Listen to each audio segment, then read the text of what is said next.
Hello and welcome to the Fire in the Valley show. Today we have myself, Mighty Pete, and we are joined by the Katharyn Havey. Good afternoon. It is afternoon, I believe. Yes, it is afternoon in Los Angeles. Welcome to the show. Great to have you on, Katharyn. Great to have you on. Happy to be here. So tell us, who are you? What do you do? And well, we know you're from Los Angeles. So is that where you're originally from as well? No, I'm from Springfield, Illinois. But who am I? Good question. I am a lot of things. I am professionally a retired nurse. I actually just retired last week. So that's very exciting. Congratulations, if that's the right answer.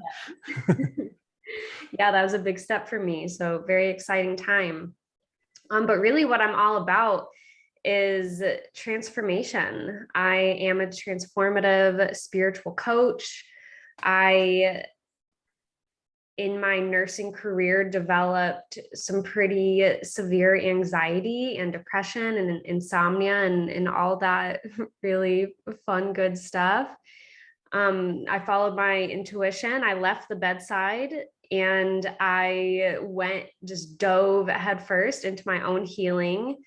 And I healed my anxiety, I healed my depression, and I was like, oh, okay, this is what I'm actually meant to do. This is my true calling. You know, a lot of nurses are healers. We have this calling to help and to heal. And I had never really felt like I was actually healing anyone in the hospital. And it was really kind of,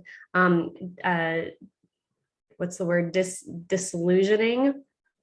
And unfulfilling.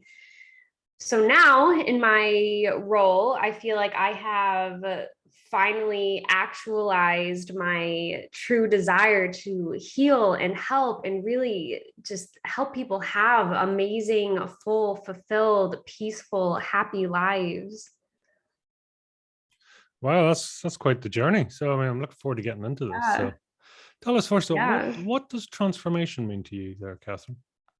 Transformation. Ooh, what does transformation mean to me? I mean, transformation is the most beautiful thing in life.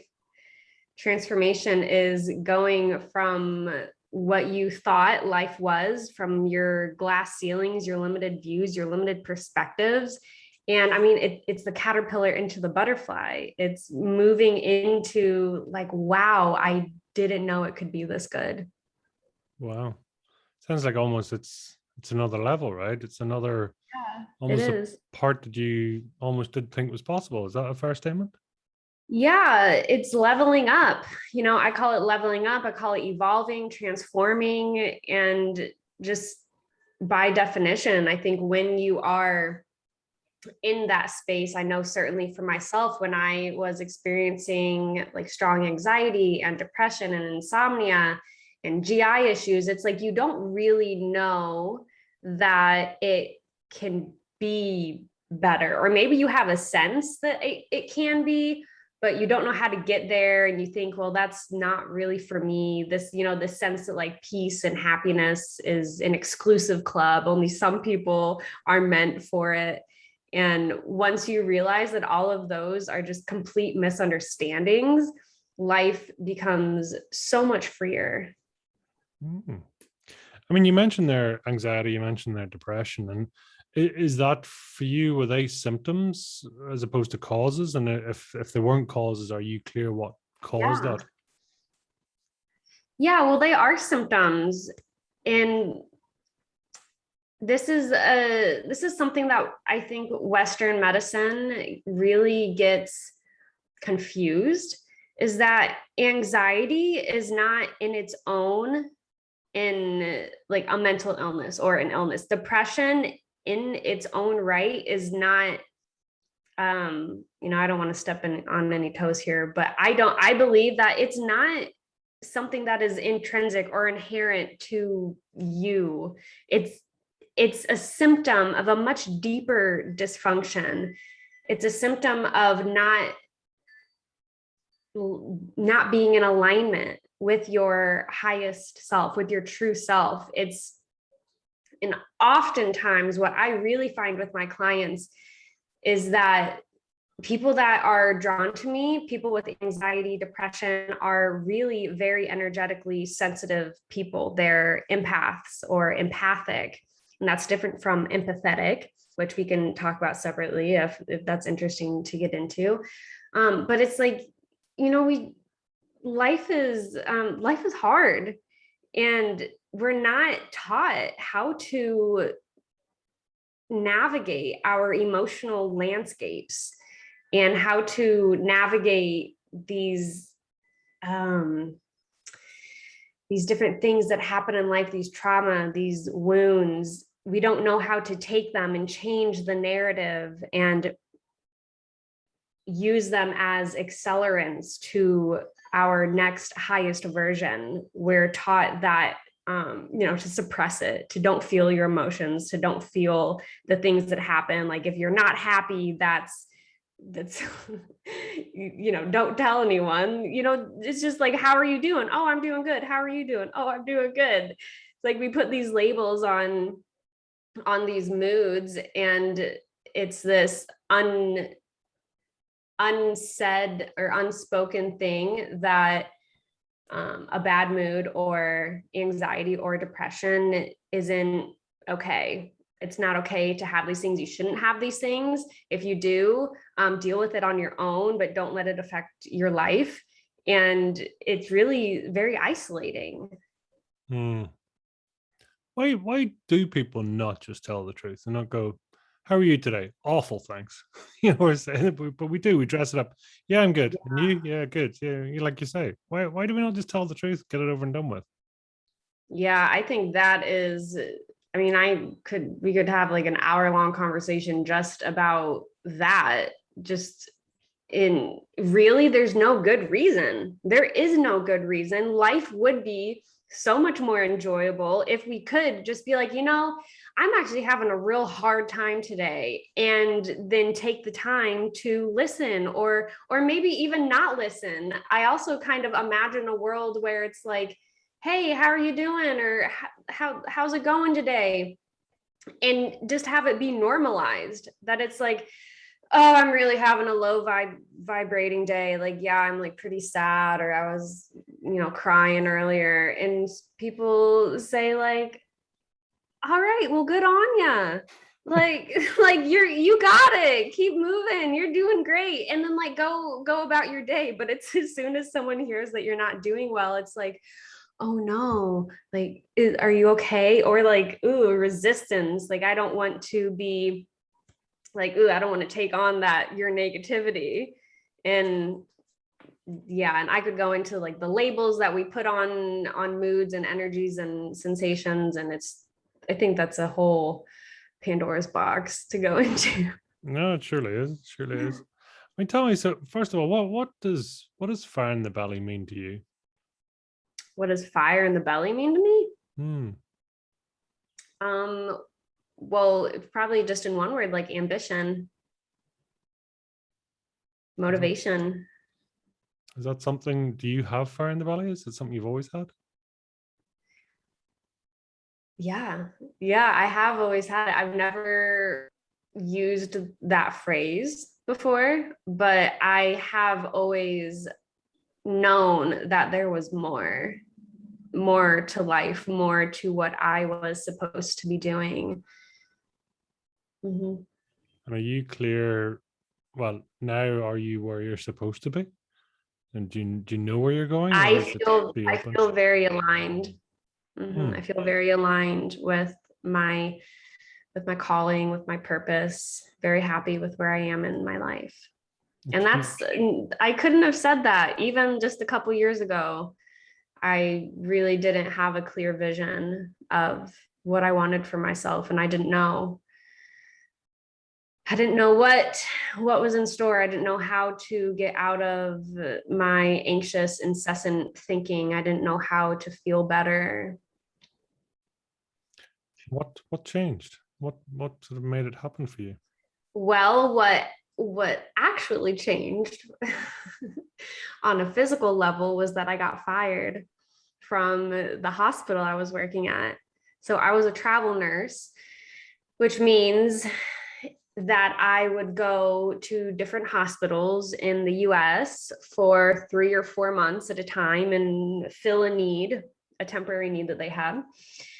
And I took a nursing contract out in Los Angeles, where I live now. And I had never had an experience like this before. I had never had a hospital that I did not fit in at. Every hospital I'd ever been at had offered me a full-time position. They wanted me to extend my contract, et cetera, et cetera. This place did not like me. I have no explanation for it, except that it was divine intervention, which I truly believe that it was. So I was only probably a month into my 4-month contract. I had just moved. I just broken up with my boyfriend, moved across the country to take this job, mind you, which was not an easy feat to do. And Los Angeles is expensive. My rent was 3 times what it ever had been. So I really needed this job. At least that's what I thought. So I'm laying in bed one night. It's 11 p.m. I can't fall asleep. For some reason, this was one of the only nights where I did not drug myself to sleep. I usually would take like Ambien and Xanax just to fall asleep. Like that is how bad my insomnia, my anxiety was.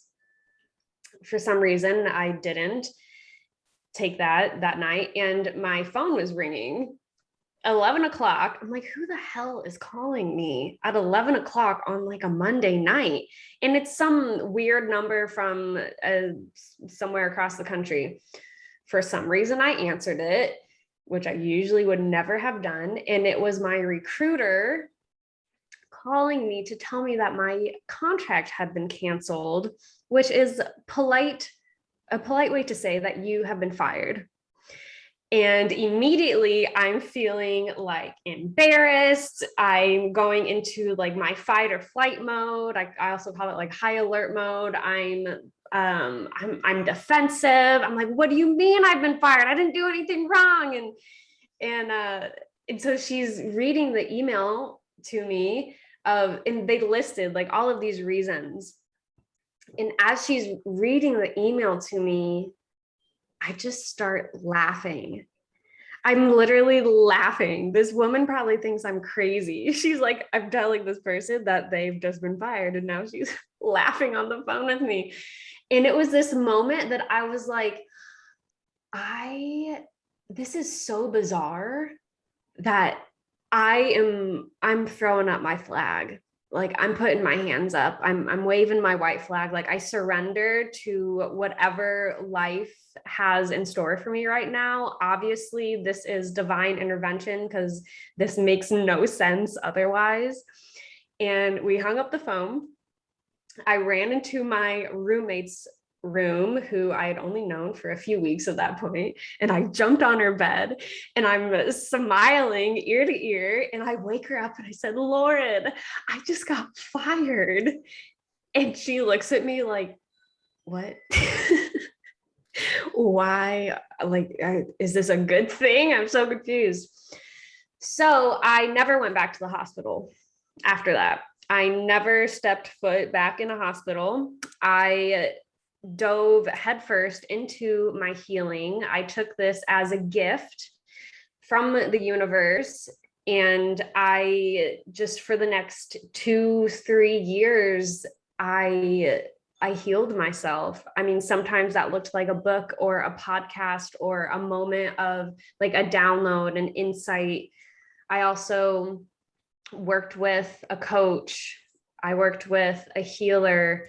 I sought out every form of healing that felt interesting for me to explore. And I did it. I figured it out.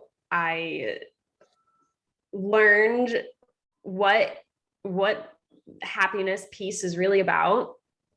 And I was like, okay, other people need to know this. Other people need to be able to do this for themselves. But, you know, I'm single. I don't have any kids.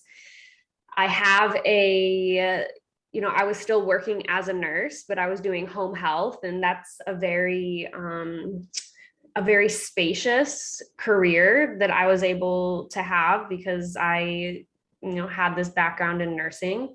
I could set my own schedule. So I had a lot of freedom and spaciousness in my life to make this a reality. And I realized that not everybody has that kind of spaciousness in their life to dedicate 2 or 3 years to themselves.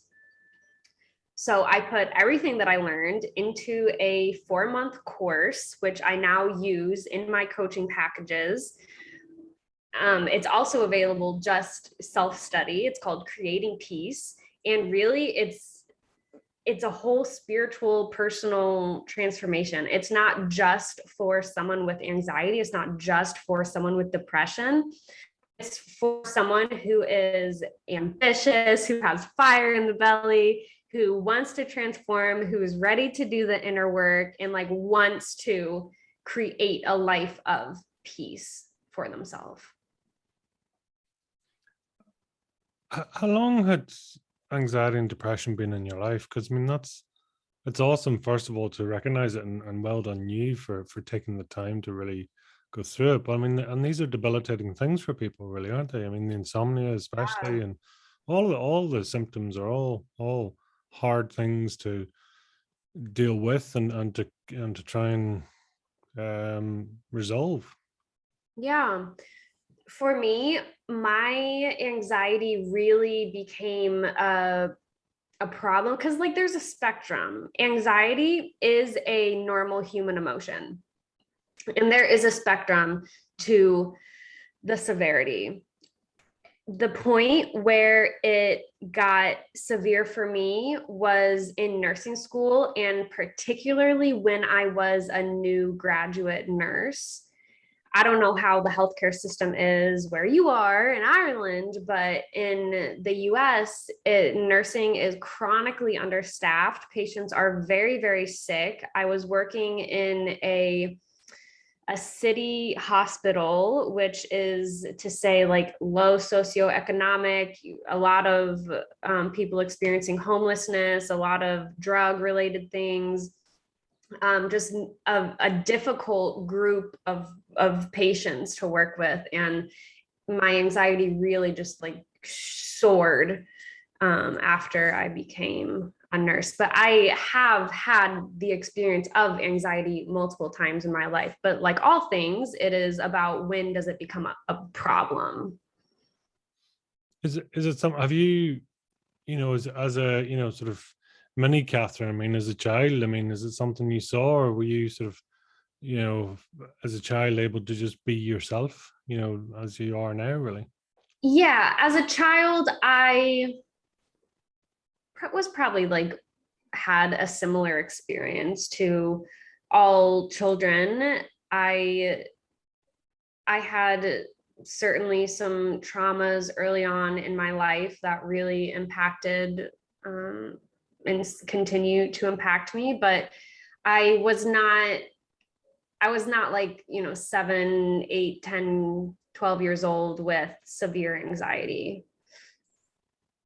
Yeah, it's so. What did Mini Katharyn want to do when she initially grew up? What was the original plan? Well, she wanted to be a nurse like her mom. Right. Okay. So this is Yeah, what. I have a journal entry from when I was about 8 or 9 years old that says, I know what I want to do with my life. I want to be a nurse. Is that so cute?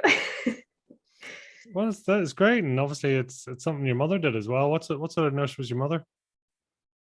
She was a telehealth nurse, and she worked as a clinic manager, I believe, at different points in her career, but she passed early on in my life.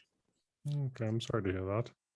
That's Was that an inspiration for you then? I mean, is that what inspired you originally from your, into your nursing area? There's probably been some idolization of my mom, I'm sure. And my mom was someone who even 22 years, which it has been 22 years now after her passing, people still sing her praises. She was an angel on earth, apparently, and touched many people's lives very deeply. Oh well, yeah, it's a beautiful memory to have, right? A beautiful legacy Yeah, to it is. leave. Yeah, Yeah. it is a beautiful role model. So, I mean, for you, for school, how was school for you? Is it something, were you running into school or running out of school? What was your direction of travel? Do you mean, did I enjoy school? Yeah, did you enjoy school? Was it for Yeah, I you? loved school. Yeah, I loved school. I love learning. I really thrive as a student in a learning environment. Even, I mean, I seek out learning in all areas of my life still. And I really liked school. I am definitely an advocate for school. Nursing school in particularly was very challenging. It did, um, I really had to develop some serious um, study habits and a tenacity that I had not previously had. Which, along with that, whenever we have these kinds of things in our life, we do later on have to unlearn the things that we've previously learned. So, for example, something that is a more recent lesson that I have had to unravel for myself is that hard work hard work does not equal success. It can equal success, but I don't have to work hard to be happy or to be successful. And then it's also like, well, what does even success mean to you? But that's a whole nother conversation. Because in nursing school, it was a very clear correlation between hard work, directly how many hours are you putting in studying, how hard are you digging into the material, how much effort are you putting forth, very much this external energy, and how well you did in school. I mean, that's just kind of how it is. And that's how it is in a lot of, I think probably in school in general, and also in a lot of careers.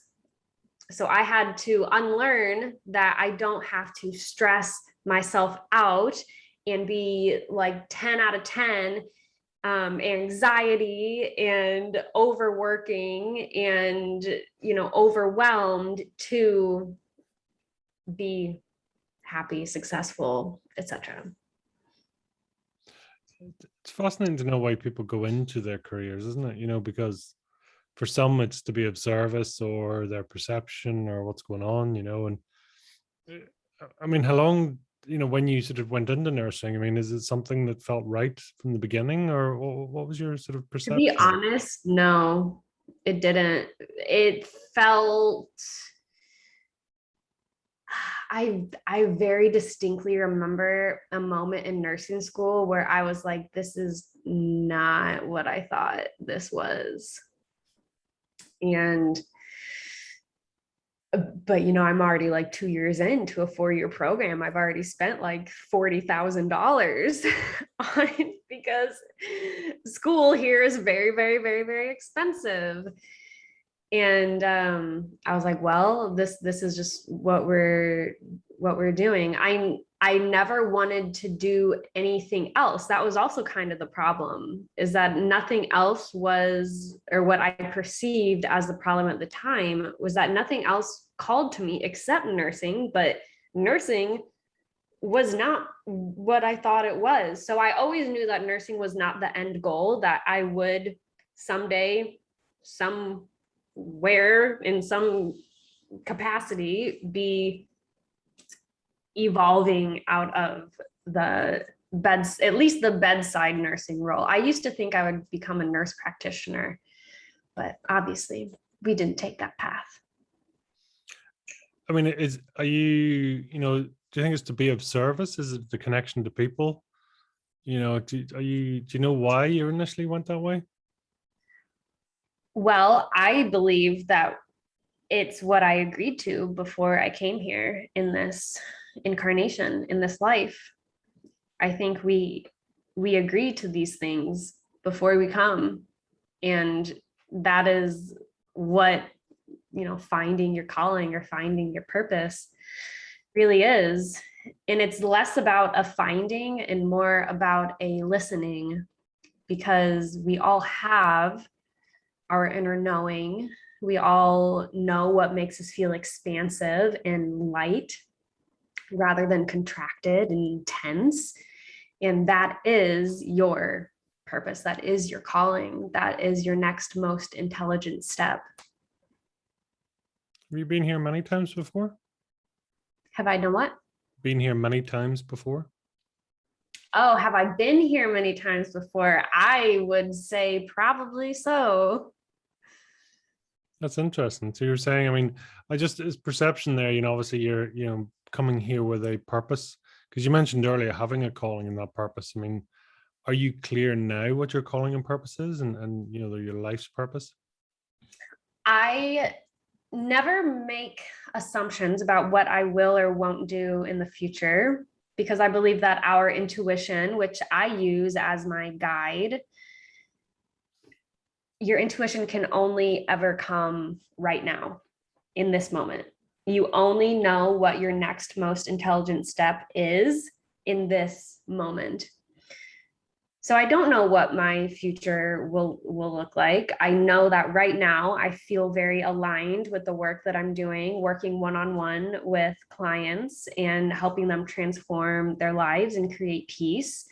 I imagine that I will probably evolve in some way from this place, but I know as long as I am following my next most intelligent step, then I'm doing the right thing.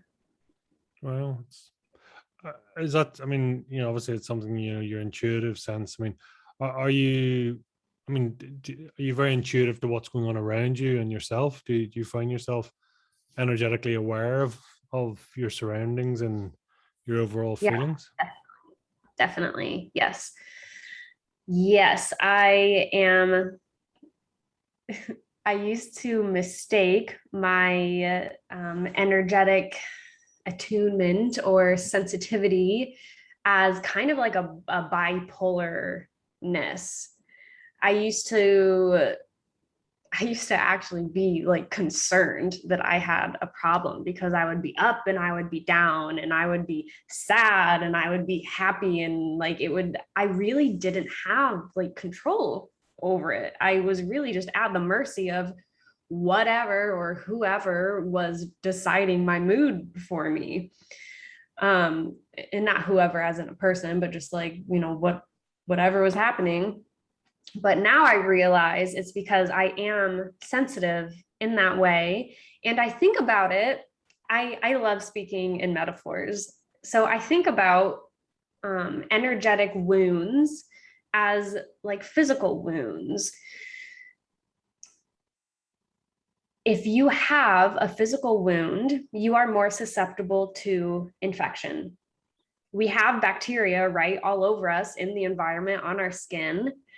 And if that bacteria makes its way into a wound, it can grow, multiply. Now you have an infection. Now you got a big problem. It's the same thing with energetic wounds. With an energetic wound, you are opening yourself up to the quote unquote bacteria of the energetic world.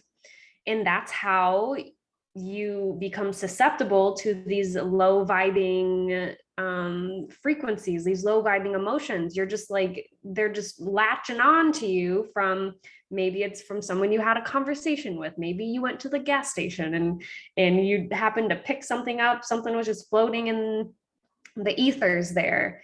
But when we do our spiritual work, just like healing the physical body, you have to put in work, you have to do wound care, you have to eat right, you have to heal your body.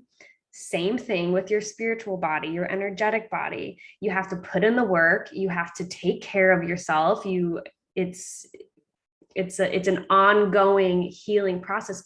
But as you're evolving, as you're leveling up and healing, you're no longer susceptible to those low vibing frequencies like you used to be.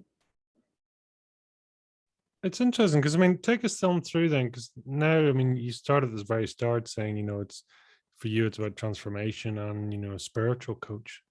So then, talk to me about what a spiritual coach is or does, and what does it do for people? I named myself spiritual coach. The transformative portion is from because I have a transformative nurse coaching certification. So the spiritual portion, the reason I gave myself that title was because spirituality is my life. That is every moment of my life. And the way that I work with clients is with a spiritual, integrated, holistic, whole view, body, mind, spirit approach. And I think that is different than a lot of coaches and just a lot of people in general. So that is why I chose to make that distinction. But what was your second question? Well, just in terms of the methods or a spiritual coach in terms of Yeah. So like, what does that actually look like? Yeah. Yes. So it comes in a lot of different ways. It's really in what's the word I'm looking for? Like, it can't be separated from the coaching experience. It is the whole thing for me.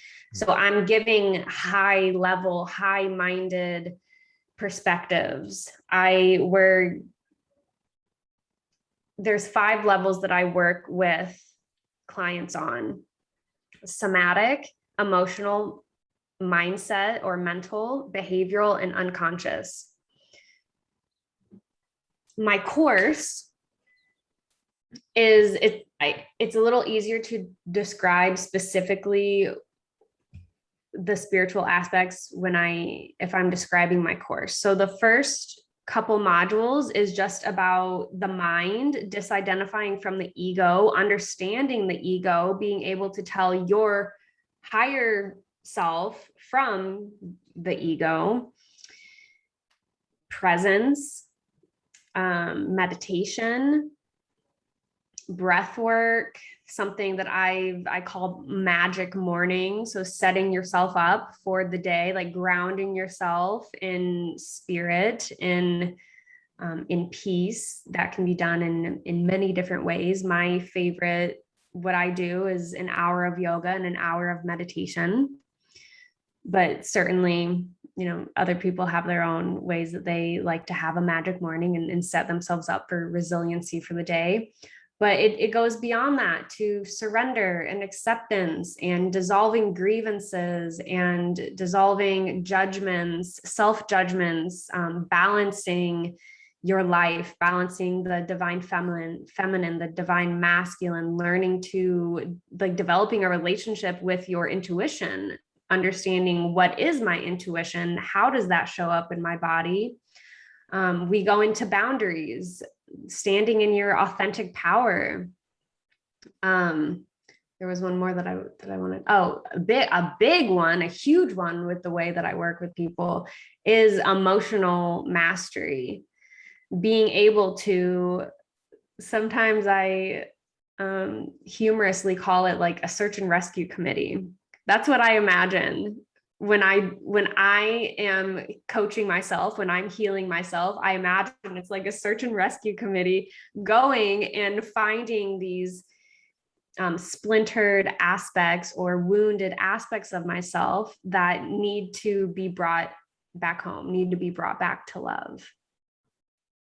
Well, it's, as you say, it's a deep journey for people to go on to, and enable them. What, I suppose, before and after, when clients come to you, who do you tend to attract, or who's your niche? What's the typical journey? Yeah, I usually attract people who have sought out other help in some way, whether that be therapy or other healers or other coaches even, but have not really had the results that they want, or they've had some results and now they want to level up and accelerate their journey. Usually I attract people with anxiety, people with usually not severe depression, but definitely like the emotional lability, like I was explaining, the ups and the downs, and like just not being able to like stabilize themselves. And people who are just interested in doing the work, and they're like, I know that there's something more to all of this, to life, to, I know that this isn't my best self and I don't know how to get to my best self, but I know it exists, and help me get there. Wow. And for you then to be able to see that, I mean, do you tend to, when you're working with clients, is it something you intuitively can pick up within them, or are you more of the facilitating, guiding, and let them sort of see for themselves? I do both.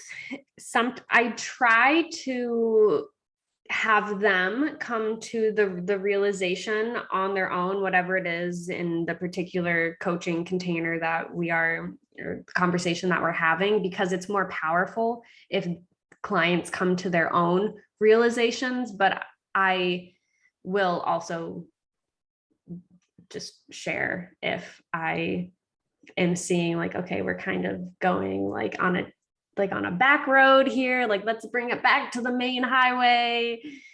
But I do both. It's a very intuitive process.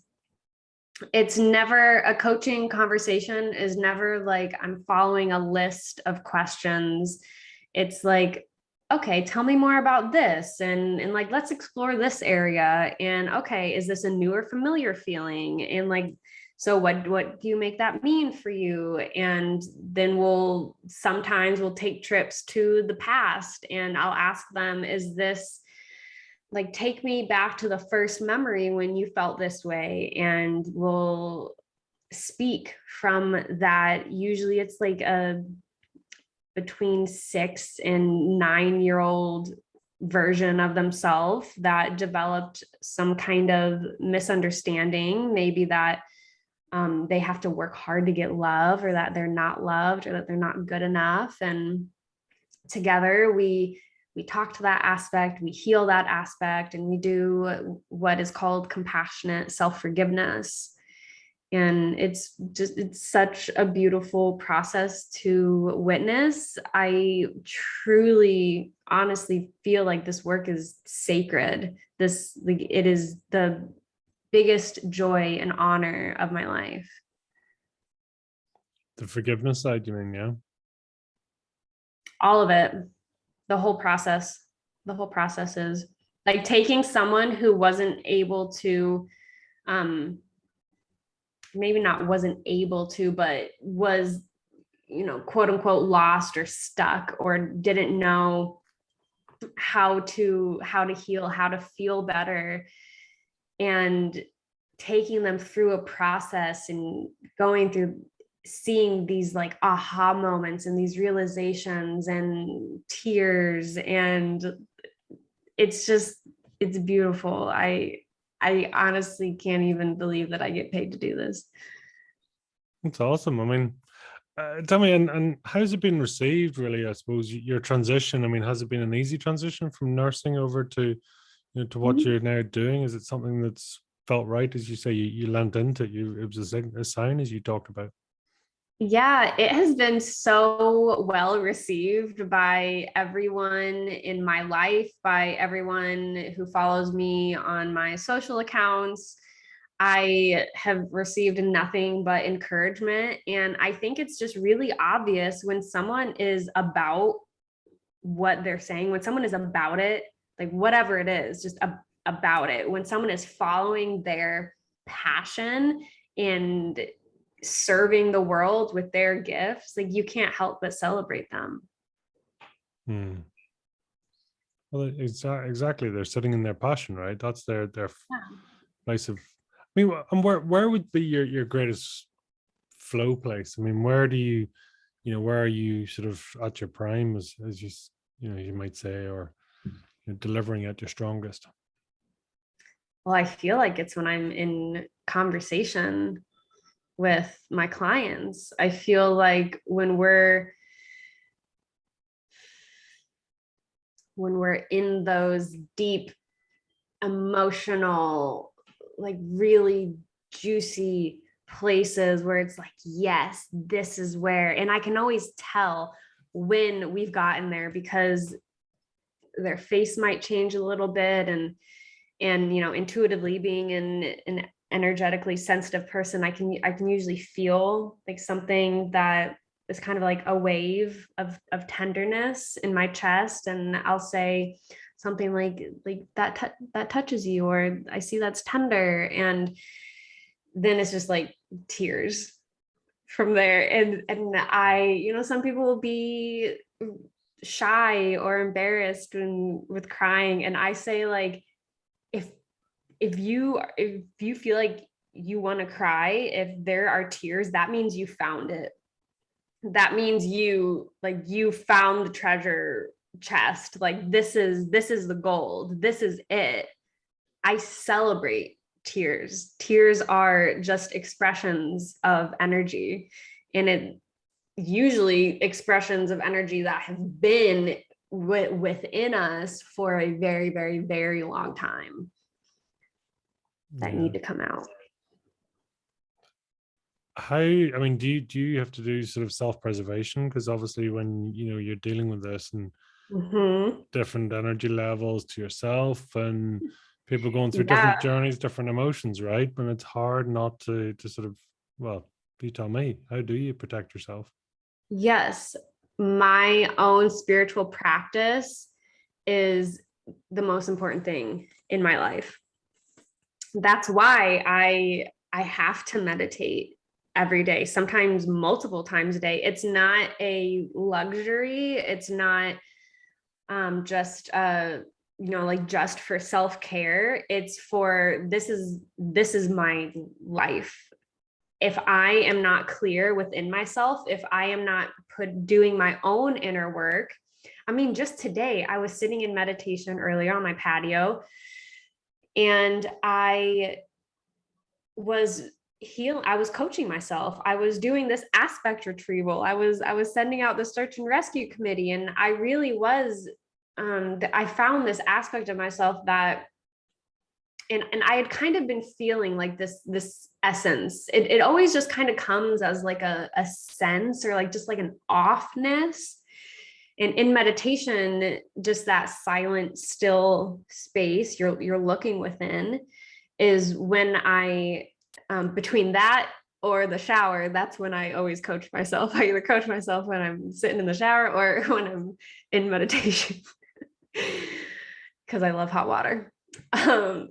But today I found this part of myself that felt so alone and sad, and like just this loneliness, this like, I don't know what to do, or I don't want to do this anymore, kind of like that kind of energy. And I talked to her, and I wrapped her in light, and I gave her love, and she slowly, it wasn't an immediate turnaround, but she slowly, in my mind, in my meditation, she was turned away from me, and she slowly would let me get a little closer, and then eventually we're hugging in my mind. And it's like, it feels so good to bring these parts of us back to the whole, back to love. Why do the parts exist, do you think? Well, I think they kind of splinter off as we go through life. And for me, I remember in my mind, this was like the most vivid. It's not like this is the only time I've ever felt like this, but this was just the moment in my past that was most vivid to me. was that I was in a former apartment, and this was after I'd graduated college.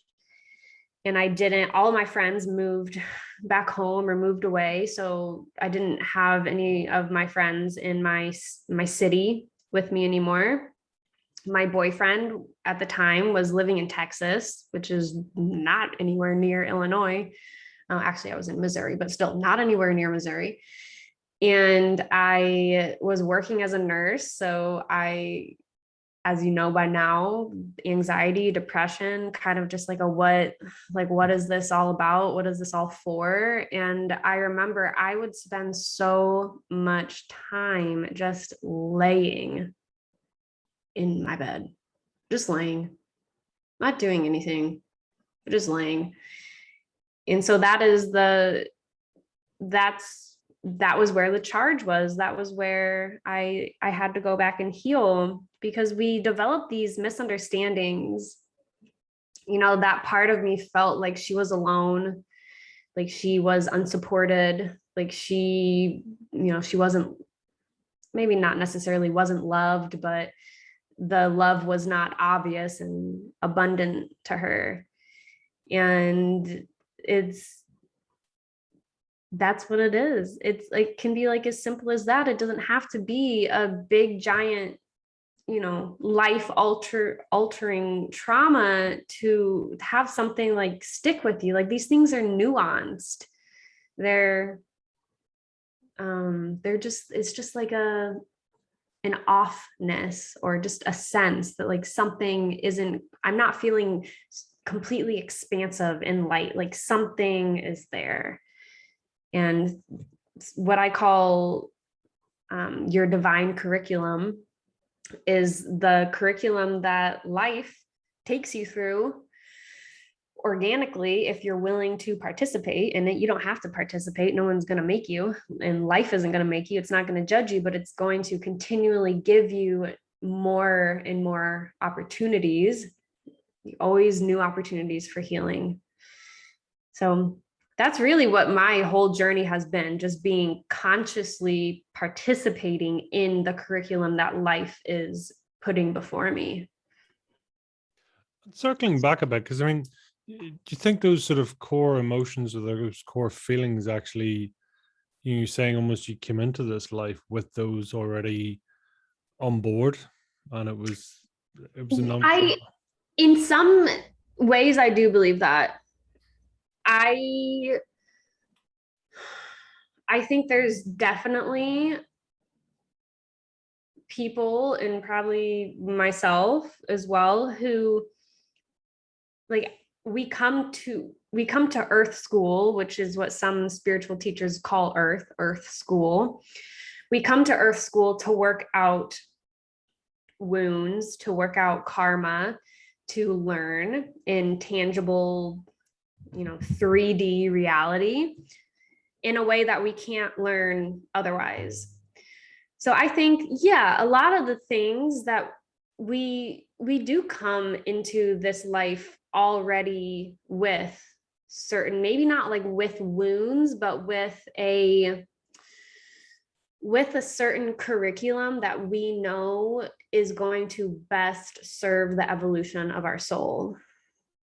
And I think that's highly individualized, highly customized, that in the way that shows up is by being present and being open to your intuition, into your next most intelligent step, and just continually following your lightness or your curiosity. I mean, would you say, I mean, in some level, obviously, maybe not necessarily a conscious level, but the anxiety, depression, insomnia, and all, they served you in some way, right? Oh, totally. Yeah. I believe that all things are here to serve us. I think that even just on the level of like, self-doubt or worry or perfectionism, procrastination, all of these blocks, as I call them, are here because at one point they were helping us. Something that is very, like, anxiety holds hands with perfectionism and control. They're best friends. And it's like perfectionism, just for an example, in and of itself is not bad. There's a level of excellence to perfectionism, and it wants something for you. It has a deeper desire for you. Usually, if you like strip all the layers of the onion back, it's very foundational. It wants, these things want you to be safe. These things want you to not feel pain. They want you to be okay. They want you to be happy, and et cetera, but they just are not very helpful in their approach of how to get there. And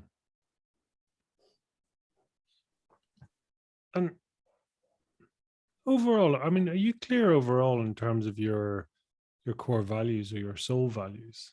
Are you clear on what Yes, you are? that is also a part of my course, actually, is identifying core values, and I know what mine are.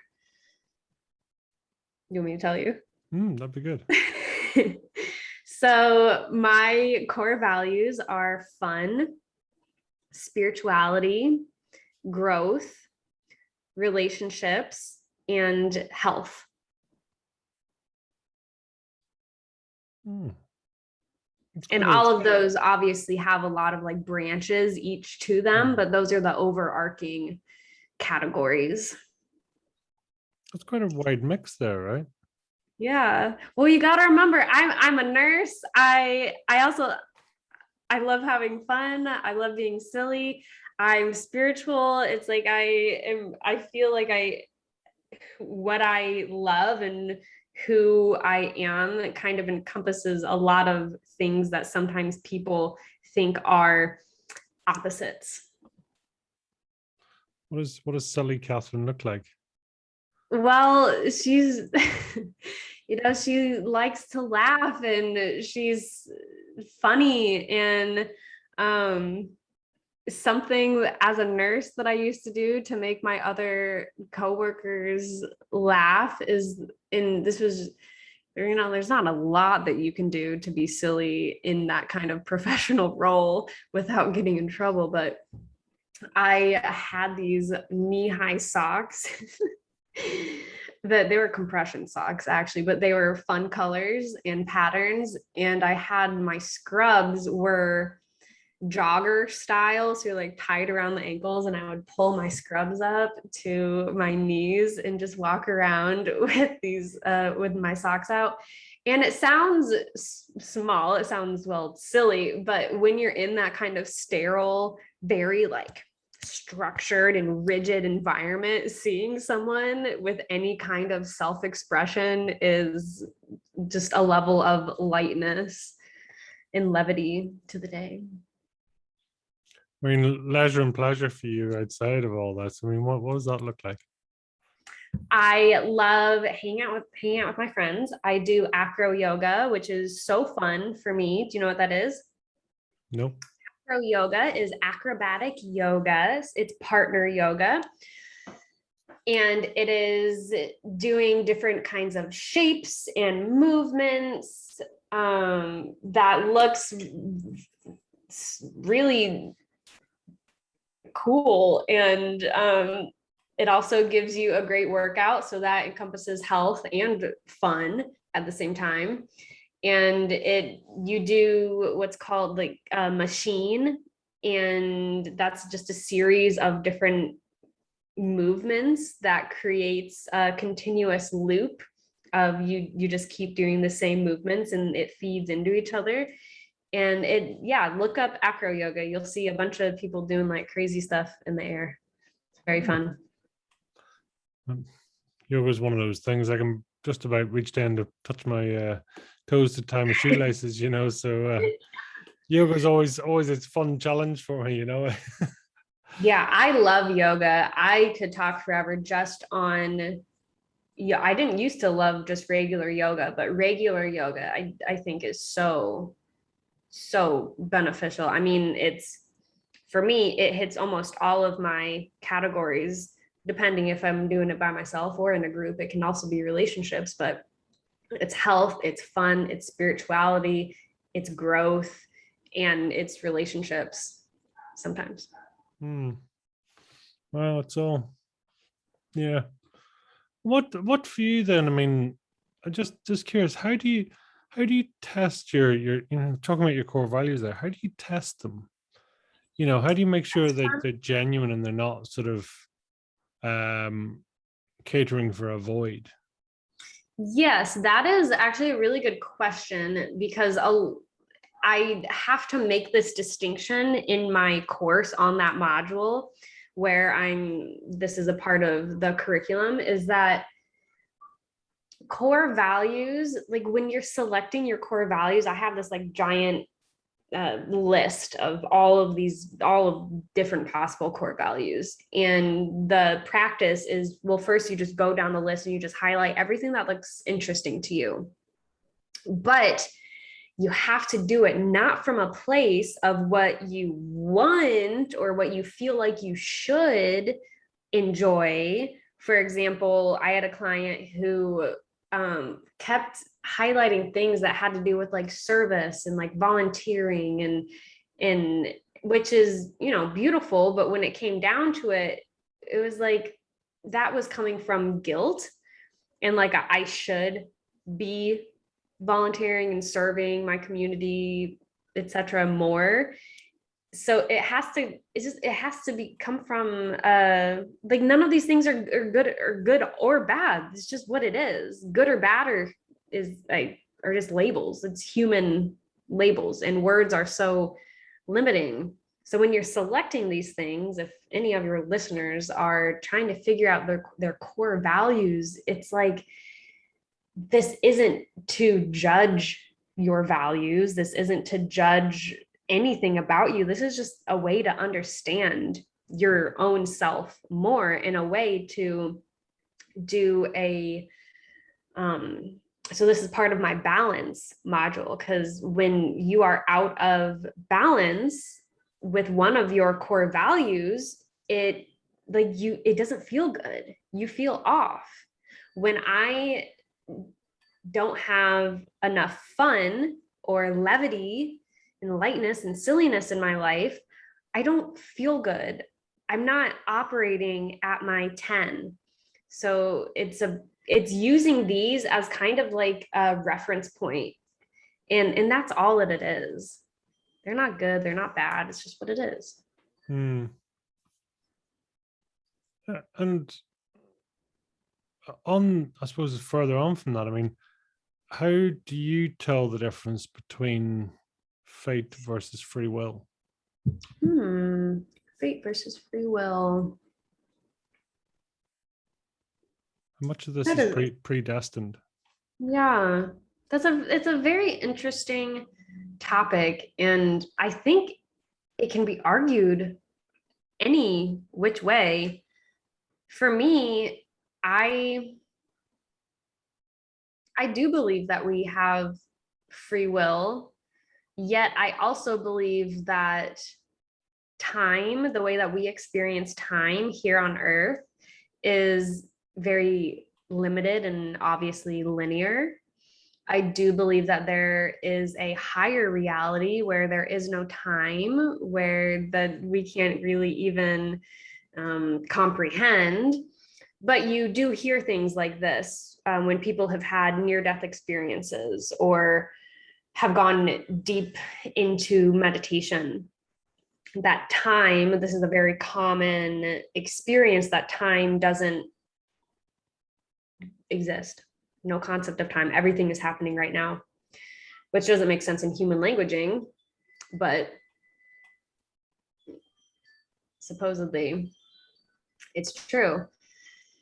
So I think that there is a reality where we already, every decision that we're going to make has already been made. But I think that we have the power. I think saying that we don't have free will is a very kind of maybe victim, maybe not victim, but just like this kind of surrendered way of looking at life, but not surrendered in like the high vibrating kind of sense, surrendered and like I'm not going to be an active participant in my life. And that kind of goes hand in hand with like taking responsibility, something that is the very first agreement that I have my clients read and sign is something to the effect of, I agree to take 100% responsibility for myself, for my life, for my own inner environment, knowing that this is an authentically powerful position to take, because we can't change anything that we don't own. So I think we have free will. And how much for you, when you're talking to clients or seeing other people, I mean, what is it sometimes that you sometimes really want to say, but either can't or it's not your place? That's funny. Yeah, sometimes I just want to like shake them. And not even just clients. Usually my clients do, like, they're open to my insights. Of course, I always ask permission, like, can I share, this reflection, or can I reflect back to you what I'm hearing? But people in my life, even some of my, no, not some, all of my best friends, all of the people who are closest to me, sometimes they're calling me, they're like going through troubles there, which is fine and beautiful. I love being of service to, especially to people I love, but it's like, you're calling me about, like, it's same content, different form. Like, this is the same shit we talked about last week and the week before that and the week and the month before that and the year before that. It's like, I just want to shake them, like slap them, like, wake up, come on. Like, this is the same shit. You gotta get back on. I was talking to my best friend who was having a real low vibe day the other day, and I was like, you gotta get back on your queen shit. Like, this is not you. Like, come on, you gotta be in your spiritual practice. You gotta be in your meditation. You gotta be an active participant in your life. Like, you are meant for so much more than this. Like, I have this superpower of seeing people's full highest expression of themselves, fullest potential for themselves. But it's like, you have to be really careful of how you share that, because that can come across, or that someone can take that very defensively, saying that, like, oh, well, I'm not good enough where I am. Well, I've already done so much of my own work, and now you're saying that it's not enough. And it's like, no, that's not what I'm saying at all. I'm calling you forward because I see everything that you can be, and I just want to, like, wake you up. Yes. Isn't it funny? And it's impossible to know who can take it and who can't. Sometimes, I literally made that mistake this weekend with my friend that I went on a camping trip with. And I said to him, you got to level up. And he was like, what do you mean? He didn't take it super well. And I was like, crap, I said that. Like, I'm hearing, as I'm saying the words, I'm trying to, like, circle back and make this sound more, palatable for him. And I'm just like, man, it was so much more loving and expansive and high vibrating in my mind. And as soon as I put words to it, it just, like, immediately loses its value. Oftentimes I find that to be the case. It's very easy to be misunderstood and misconstrued in the work that I'm in, because people only hear you from the level that they're at. I mean, generally, do people get you?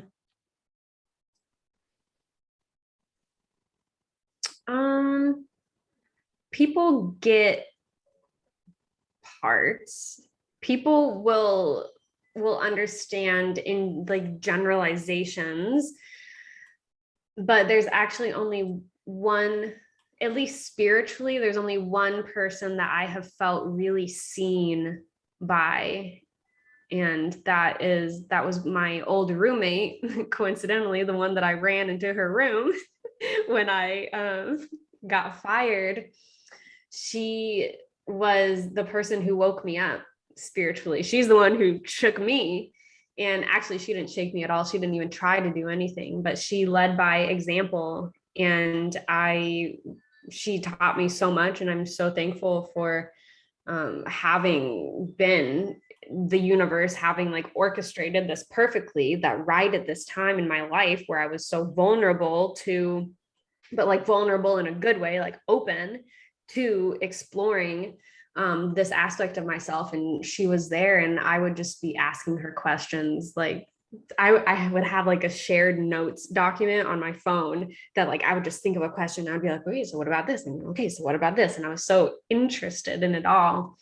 And I did feel really seen and heard by her, because she had gone through her own, obviously, spiritual journey as well at that point. But in general, no, I don't think people understand me to the level that, well, that I understand myself, I guess. It's always tough, isn't it? Because especially, well, it can be tough. Sorry, I don't mean to generalize there or to taint, but it's, you know, especially when you focus and you spend that amount of dedicated time on yourself, you know, understanding yourself in such a way, and your understanding, your depth of understanding and awareness, etc. So it can be challenging then to come and meet someone on a different vibe. It Yeah. it is. It definitely can be. It definitely can be. Something about being on a conscious spiritual path is that, and I'm like, that's kind of just the way that it goes. Most of the world does not have this higher consciousness realized in their life, but like that's why I'm here, and that's why I'm doing the work that I am doing, because it is so important. And I guess even in a way, this just dropped into my awareness. It's like everyone has their own story about us. No one can ever truly know us or be upset with us or be happy with us. It's always about their story of us. So I think on that level, it's like, well, can anybody really ever be completely understood by another person? I don't know. But it's also like, do I need, is that something I need? Because what is really the important thing? To me, the important thing is being in conscious oneness and love, not being in love, but literally being in love, being in a container of love with another person, and to give, to just give love and lead in that way. And I think the story, that aspect of myself that I just was telling you about, that I had to heal, or that I was healing today, that was a big thing, that she felt like she was alone, and that she was misunderstood. And truly, we're never alone. And I imagined in my meditation all of my ancestors and my spirit guides and angels, like all having their hands up and supporting me and guiding me. And I felt so loved, and I felt so seen and heard.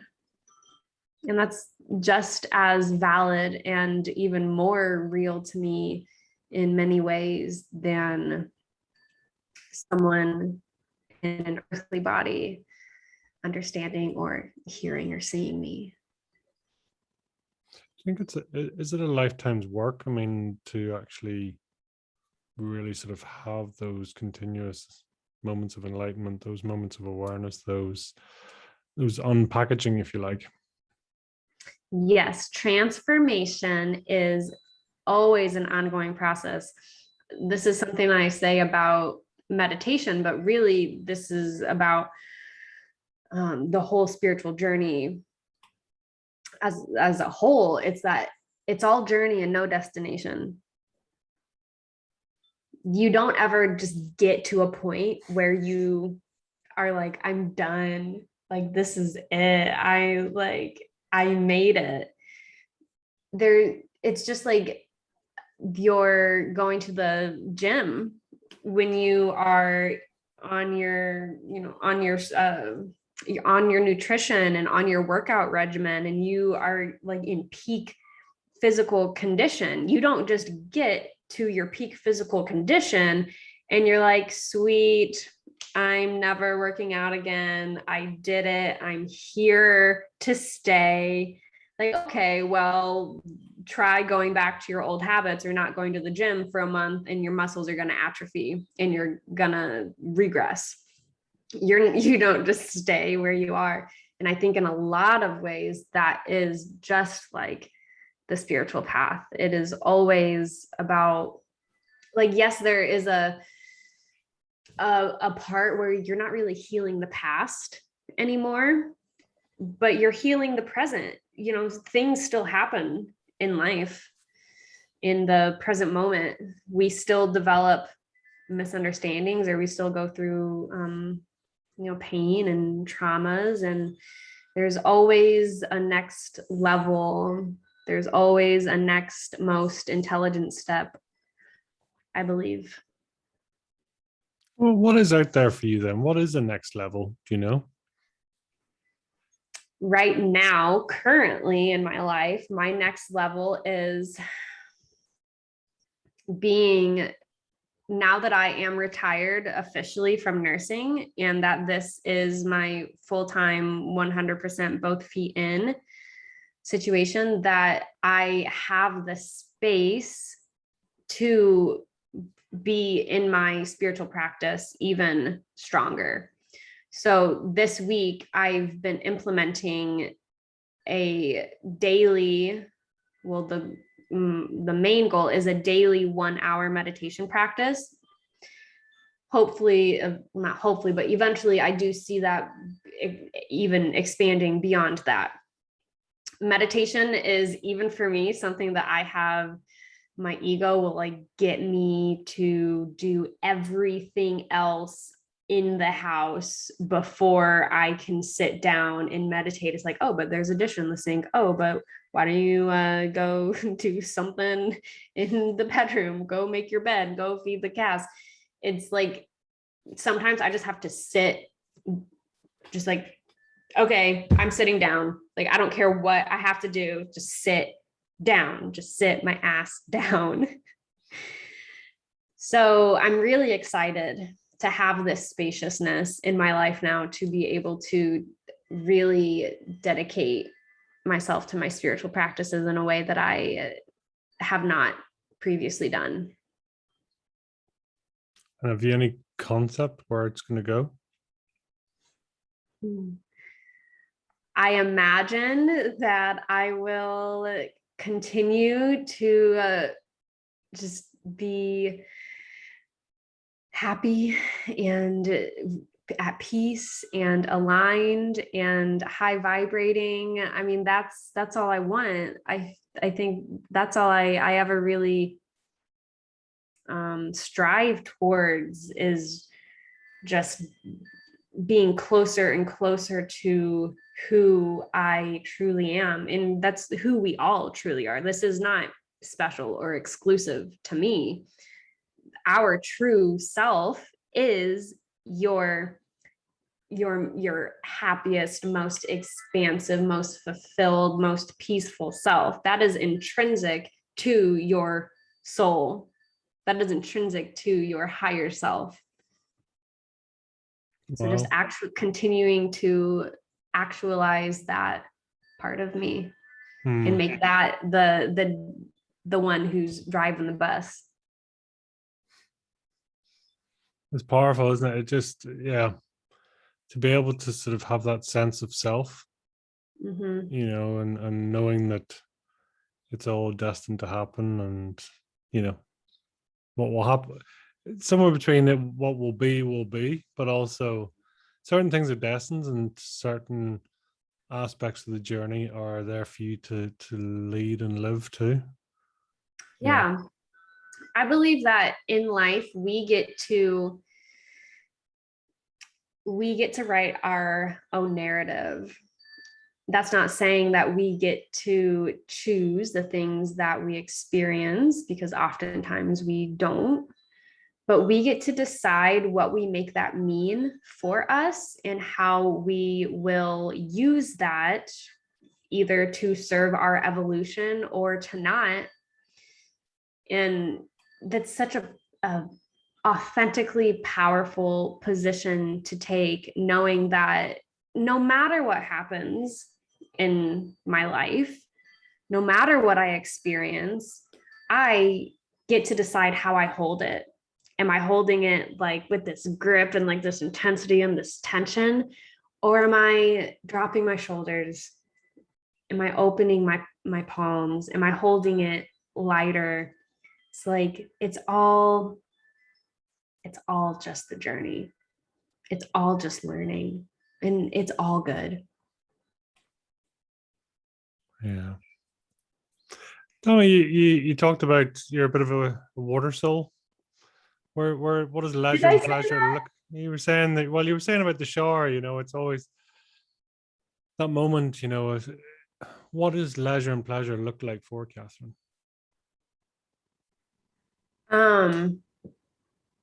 Well, besides the yoga, the acro yoga stuff, Mm. let's see. Well, I spend a lot of my time by myself, and that is by choice. A lot of the time I'm reading books, mostly like my favorite authors, Eckhart Tolle, Marianne Williamson. I smoke.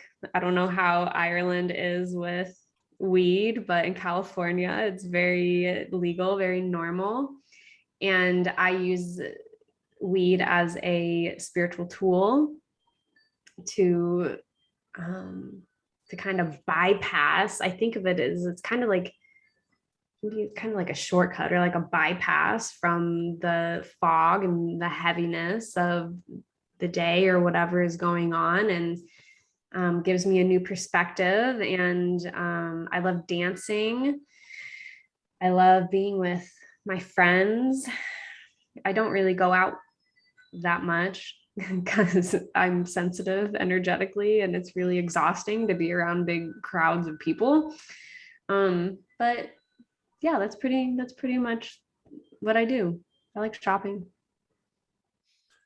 We haven't got from the cannabis side, we haven't got that far here yet. It's still, Really? yeah.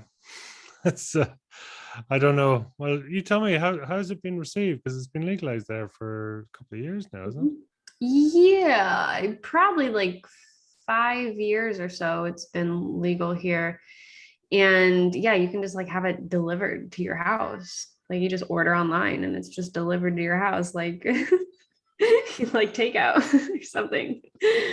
I've never had any like, I don't know if you call it backlash or judgment, at least not to my face about it. I'm very open on my social media about partaking, about smoking.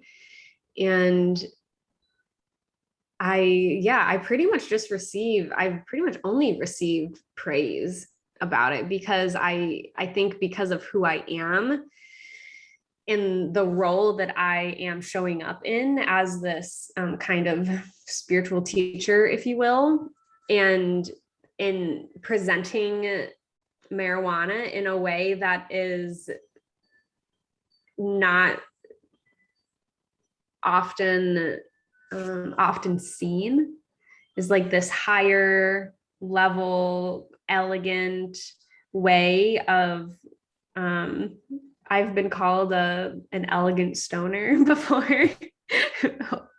Or what's another one? Elegant or like sophisticated, and I like that. I think it's funny. But really what it is for me is it's just a tool, like any other kind of tool that you would use to deepen your spiritual practice. Really, like if you haven't caught on earlier when I said like spirituality is my whole life, it's literally my whole life. It's all I'm thinking about at all times is just being in oneness with God and with life and with love. And there's a lot of vehicles that you can take to help you get there, depending on where you're starting from. And I think they're all good. I celebrate them all. Is there any connection for you towards traditional religion, or is it spirituality being a whole different breed? I started as a Christian. My whole life went to Catholic school. Even my college was a Catholic college. But I, from a very young age, probably when I was like 10 or so, around like middle school age, I loved God and I felt so connected to something more. I didn't really actually, I remember praying being as like 6 years old. I remember praying like at night, in like in my bed in my childhood room. I haven't had that memory in a long time, but that just dropped in. So that was nice. But actually my dad used to, I, I was the only really practicing religious one in my house growing up. And my dad would drop me off and pick me up from church on Sunday. And he would like get annoyed if I wanted to go to the church that was on the other side of town. But sometimes I wanted to go there. And because I liked that church too. And I liked the one that was close to us. And church was always like, it was just always something I was drawn to. And it was always something I enjoyed. I went to like a non-denominational kind of Christian church, but there was a lot of things within the Christian church that I just I couldn't get on board with. It didn't feel true to me. And I remember specifically driving, I was probably 22, 23 at this point, and I wasn't really practicing Christian or Catholic or anything or spiritual at that point. But I always knew there was more. I just didn't really know how to understand it or like what that was. And I remember driving, I was at this stoplight right before my house, and my church that I would occasionally go to was on my right. It was another just Christian non-denominational church in St. Louis. And I was like, there's got to be something else. I didn't know what spirituality was. I didn't understand it. I didn't know it was an option. Honestly, spirituality is kind of demonized in Christianity and in Catholicism, because it's not like structured. I mean, God forbid you just love God without having like a formal structure and plan and in book written about it. So, fast forward a few years to this part of my life. That is why I was so curious. That is what was like, I was so excited when I heard my old roommate, Lauren, talking about Jesus and talking about God and angels in the universe and in this like holistic way. I was like, wait, because I knew she was like into tarot and crystals and these other things that I've kind of always been told were not just like not good, like kind of like demonized. And I was like, wait, you love God? Wait, you like, about Jesus? I was like, wait, I don't understand this. And that was all the opening that I needed to just be like, okay, I gotta see what's here. I'm so interested to explore this. And now here we are. It's my whole life. Once again, my whole life, because it used to be my whole life, but in a different way when I was younger. It's almost like a full circle. It was like we were there, but we knew kind of something was missing. Then we really didn't do anything religiously or spiritually for like 5 years, and now it's like, whoo, we really shot up, and this feels the most true, the most aligned, the highest vibrating that I've ever been. Yeah. Oh, way. It's a beautiful place that you're in, it seems, it's, I mean, Thank you. do you feel good overall? Do you feel like you're Yeah, you're on target? I call it for my course, it's a pre-course peacefulness assessment. And it has things like, it's on a scale of 1 to 10. It has things like, I feel happy every day, or I feel anxious every day, or I experience these emotions every day, or I feel like I am whole, complete, and on my right path. And I definitely could not have answered those with any kind of high rating as far as like the happiness and the peace and etc. like that, even just a few years ago. But I was actually thinking today while I was cleaning, I was like, I'm happy every day. I feel peaceful every day.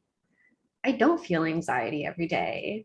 I do feel like I'm whole and complete and on my right path. I'm like going through the assessment in my head. So yeah, I do love where I'm at. I'm very happy with, and just very proud of myself for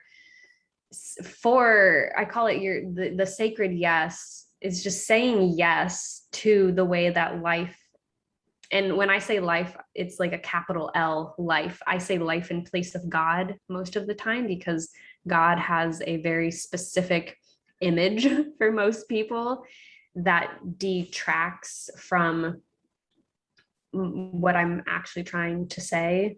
So I just kind of bypass that and say life or the universe or being, which many spiritual teachers do because it's a very common experience, especially Eckhart Tolle. He almost never says God. His most common word is being with a capital B. But yeah, I'm just so proud of myself for continuing to follow my intuition, even when I had no idea what I was going to be doing with my life.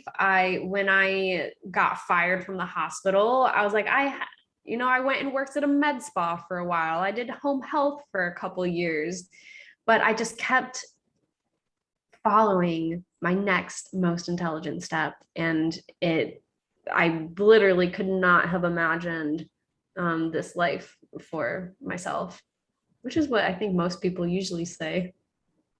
Absolutely. But if you were to try and describe your fire in the belly in one or two words, what would they be? Hmm. Well, I didn't even consciously think about this, but what dropped in was keep going. Awesome. Just going. Hmm. It doesn't matter how you keep going, because the way will be shown when you're in action. Just keep going. You don't need to know the what. I mean, you don't need to know the how. You just need to know the what. Just go. Beautiful. So tell us, where can people learn more about you, find out more, look at your courses, hunt you Yes, down, my track you down? website. Yes, my website is katherinsuzanne.com. My name is spelled a little interestingly. My mom had fun with that. It's Katharyn, Katharyn Suzanne, which was my mom's name, SUZANNE.com. My Instagram is Katharyn_Suzanne. And yeah, drop me a line, send me a message. I am happy to support in any way that I can. Happy to answer any questions, anything like that. Beautiful. Is there a final message you'd like to leave with our listeners?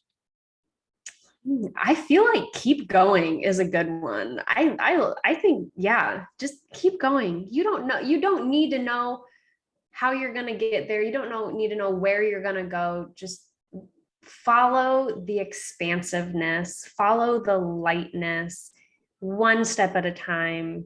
That's all it ever is one step at a time. Beautiful.